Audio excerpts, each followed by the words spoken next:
guys, I'm on here today because I wanted to talk a little bit about my lock journey.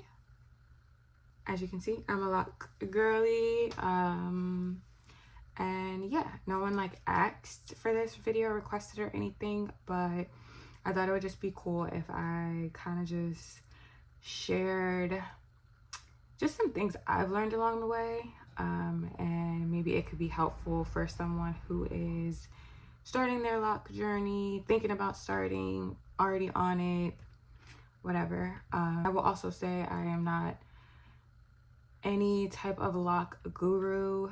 I do believe that people have things that work for them, and they should follow that and stand by that.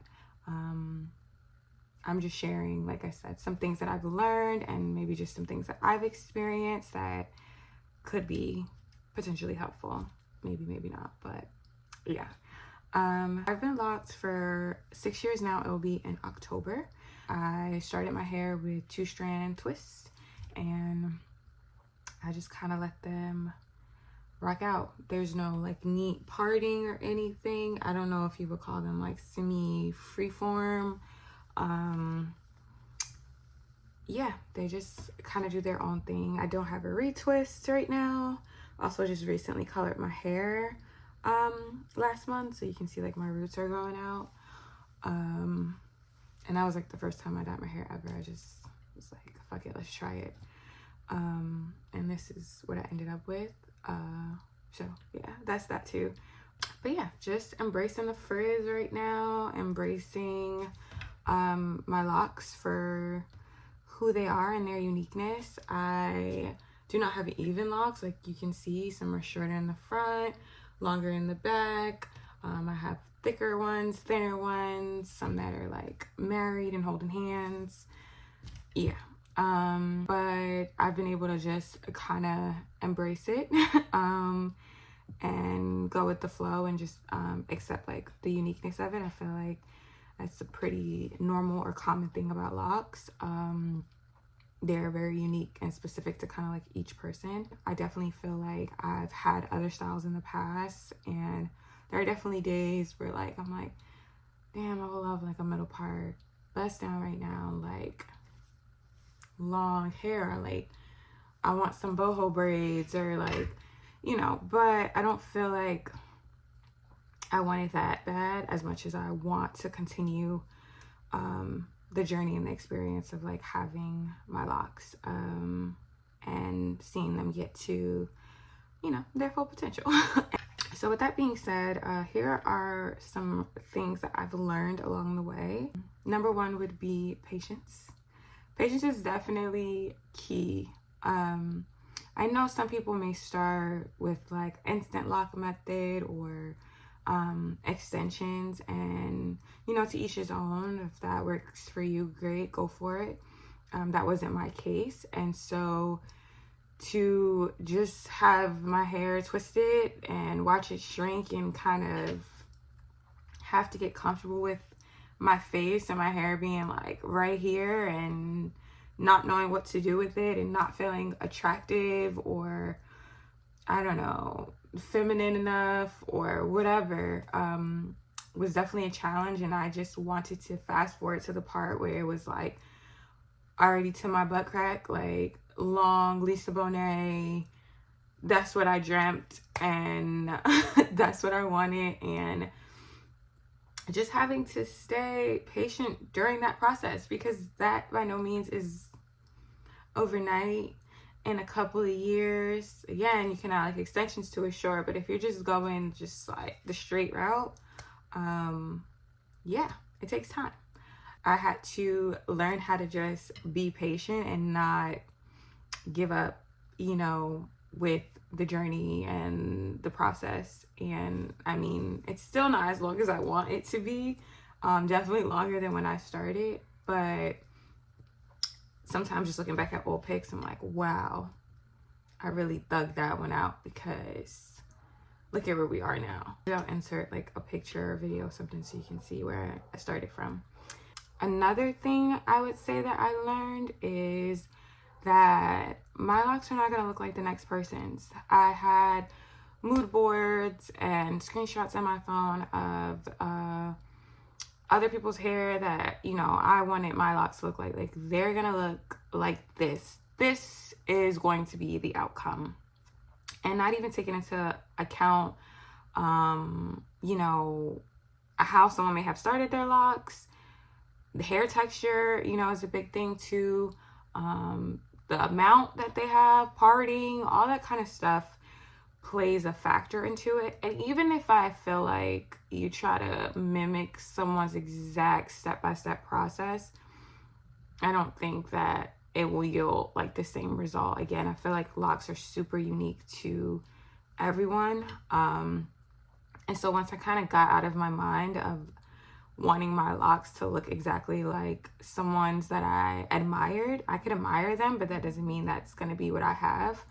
Once I accepted that, it was easier for me to just accept, like, you know, my own process and my own journey, and kind of be excited about seeing how my hair was going to turn out. So yeah, that's something that I would definitely say to a lot of people, because even now I have people come up to me or say to me, like, I want mine to look like yours. And I'm just like, no, like, that's not gonna happen. Thank you. Like, it's a compliment for sure. I don't feel like my locks are perfect or something to aspire necessarily. But again, I'm like, you know, don't aspire to have exactly what my hair looks like. Aspire to have your own thing. And I feel like you'll be disappointed if you try to like mimic someone exactly. Another thing that I learned, I feel like I did a decent amount of research before I started my locks, but one thing I wasn't super hip to was the lint. Lint is a thing. It's very much a thing. And I feel like the best way to avoid it is to make sure that your hair is covered and tied up. Like, when you lay down, I usually sleep in like a scarf and then also like a silk bonnet. And for the most part, even if I'm not going to sleep, if I'm just at home chilling, like, I will have my scarf and my bonnet on. I definitely feel like it's a preventative thing, but I do feel like it kind of is also inevitable. There will be some lint in your hair. Like, there will be. I've definitely tried to pick out lint that was really like dug in there, and that resulted into a lot of breakage. That's why a lot of the back of my locks are like pretty thin and shorter, because I was like, I'm getting this out, and at that point it was a little too far gone, and all I was doing was really like damaging my hair. And I had to learn, like, hey, it's in there, it's gonna be in there. All you can focus on is preventing more. And so I just became more diligent about making sure that I kept my hair tied. I brushed my locks, just, you know, any lint that is maybe just like right on the surface that hasn't like really like got invested into my hair yet, I will just brush that out. Sometimes I'll grab like a little tweezer, even like my nail, and I'll just like pick out ones that I can see on the surface. And so I'm pretty mindful of that now, like going forward. And yeah, I just think I didn't know that that would be something that I had to like really look out for the way that I have to. If you don't care, you don't care. It's fine. But for me, I just didn't want a whole bunch of little like white balls in my hair. Yeah, I try to be on top of that. But for sure, one thing that I was not aware of. Another thing that I learned was that breakage is normal. It's gonna happen. Not to like an excessive degree where like your hair is just like popping off all crazy and breaking at like the root and thinning. No, I don't think that's necessarily normal. But just like, you know, those little like dead end pieces, like I think that that happens, and I'm not afraid to cut it, pop it off, whatever. I don't need it like hanging on for dear life. I don't think it's necessarily always attached to like someone's hair being damaged. I think that that can happen a lot for people who do have damaged hair, but I do think it's also pretty common if, you know, your hair is healthy, that like a piece of hair might break off and it's okay. And the last thing I will say that I learned is that what works for someone else will not always work for you. And I feel like the loc community can be super, super intense and like a bully and kind of make people feel dumb for what they choose to do. But I do feel like some things are trial and error. Sometimes you do have to try things to see if it does work for you. And sometimes it will and sometimes it won't. And I think that that is okay. I think at the end of that day, like, being so worked up about what somebody else is doing to their hair is absolutely gnarly, but people really do be pressed. But I do just feel like you kind of have to see what works for you and what works best for your hair.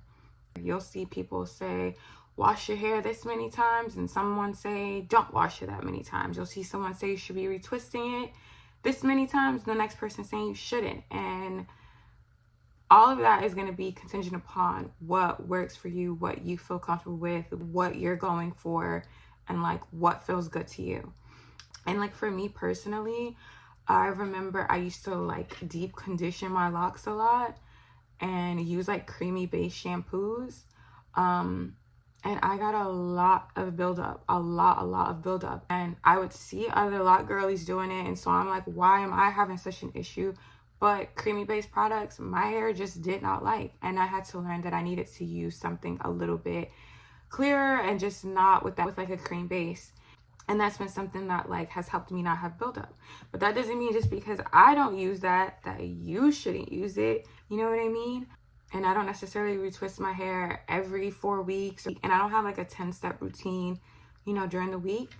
I spray with like a mist, which is usually like some sort of water and like oil.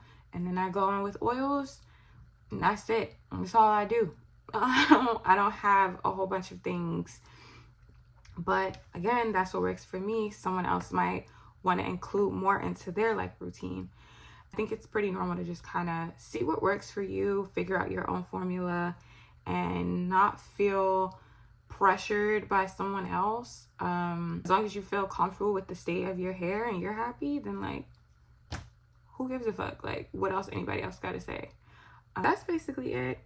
I don't know if this helped anyone. If there are any like specific questions anyone has, you can reach out to me on my socials, which will be in the description. You can comment on this video and I'll be more than happy to answer or share what I know.